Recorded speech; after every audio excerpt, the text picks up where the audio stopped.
This is the cheap Golf GTI that I bought a few months ago, and it's safe to say it had a few problems. And from the moment we bought this car, we've been fixing it and modifying it to make this car look as good as it looks today. Now let's give you a quick rundown on what's been done to this car.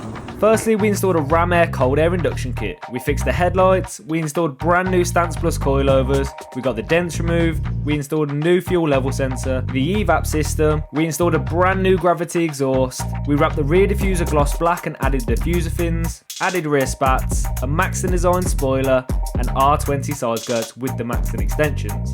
We had the door repainted, we installed new rear arms and we know how that ended up.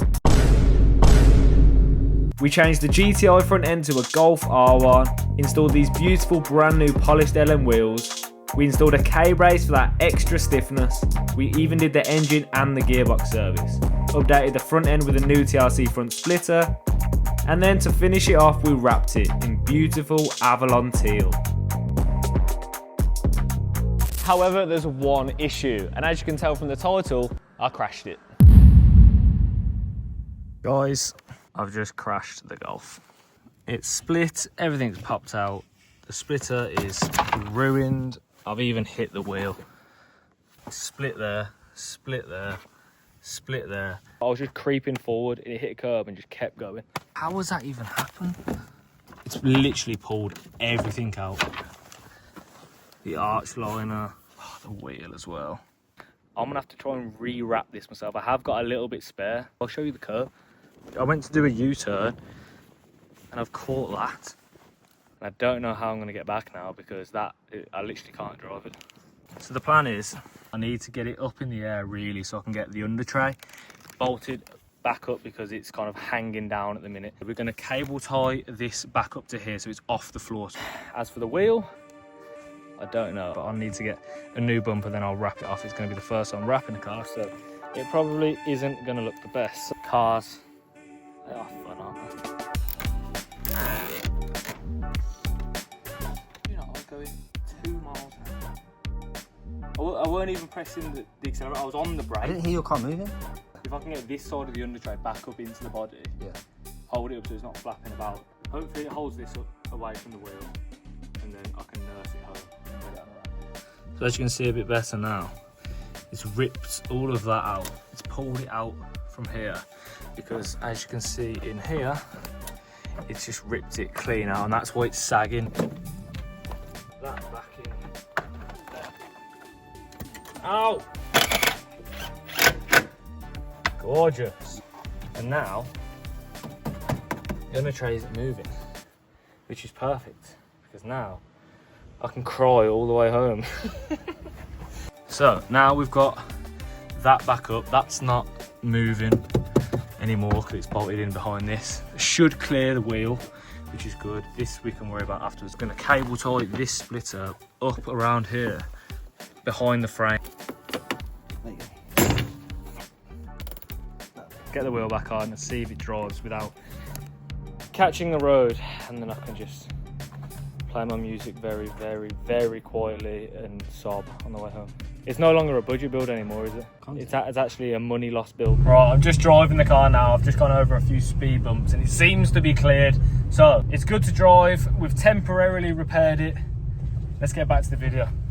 And the plan today is to fix this car and actually get it back up and running how it was before. However, there is a few issues in the way. Of course, we have put an updated front bumper on this car, so it's got the Golf R1. Now I've had to buy that bumper again and they weren't the best fitting anyway, so we're probably gonna have a few issues there. And the other issue is it's wrapped. Now, I've never wrapped a car, I've never wrapped anything on a car besides a few of these little trims, so it's gonna be very difficult starting off with a bumper. First thing we need to do is we need to get the front bumper off and then we can start attempting to wrap this car.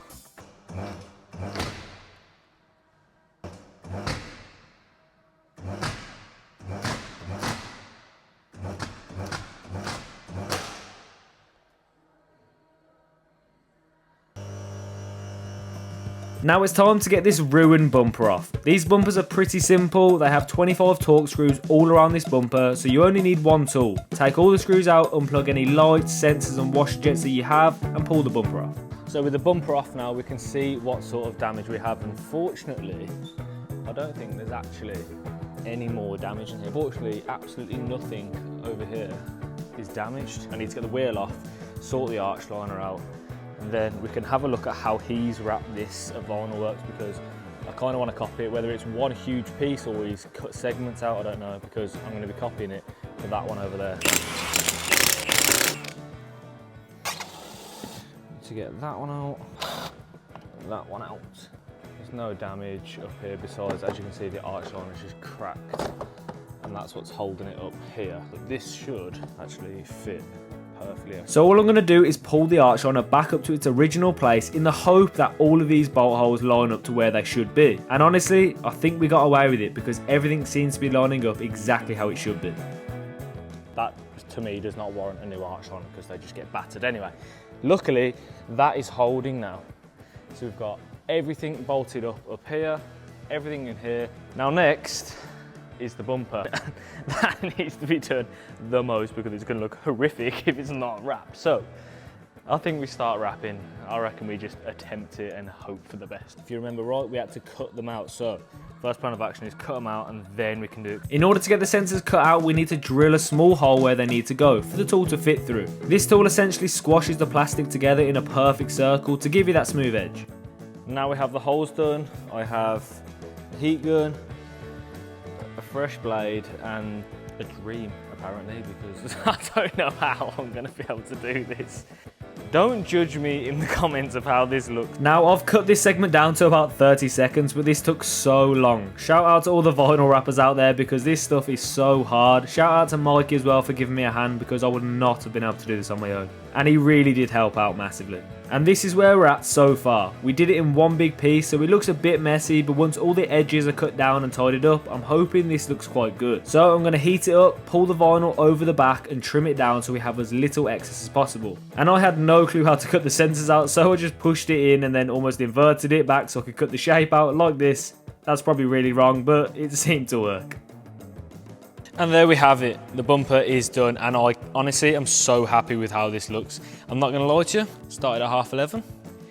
It's now 3 o'clock, so that's took me 3.5 hours to do, but I don't care because I'm actually really happy with it, because I'd rather take a little bit longer and do it properly than actually it looking awful. The only thing I did have to do was piece it here, which I'm a bit upset about because I stretched it too much with the heat because I don't know what I'm doing, but that's the only essentially deficiency in the bumper because everything else looks really, really good. Now we can build this up finally and then we can put it back on the car. We had one attempt and it worked. Let's go. Now all we need to do is fit the new trims that came with the bumper. So the middle grille, the 2 fog lights and the 2 side grills and the wiring loom.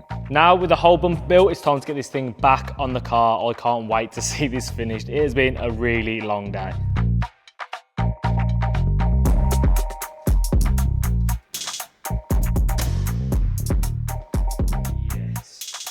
Now I can't tell you how happy I am with how that looks now. It almost looks as if Vinyl Works did it themselves, just a little bit worse, but I am happy because it is back to normal. There is no damage. And of course we do have the issue with the wheel because it is, where is it? Here. It is scuffed. Now because these are polished, I might be able to just flat that down and polish it and make it look a little bit better. Arch liner sorted, bumper sorted, re-wrapped. Wheel we will sort at some point, but you may have noticed as well, we don't have a splitter. And it's a different day and the splitter is finally here. Now the car is a bit dirty, but we bought the exact same splitter as last time, so let's put it on. Now I learnt my lesson from last time and I'm not gonna be nutting and bolting this on because I don't want this, God forbid anything ever happened, and this ends up hitting something, I don't want it ripping the entire bumper off. So this is getting bolted on, well not bolted, screwed on instead of bolted because I don't want it pulling any of this out ever again. God forbid that happens, hopefully it doesn't, but let's screw this on with just some normal tech screws.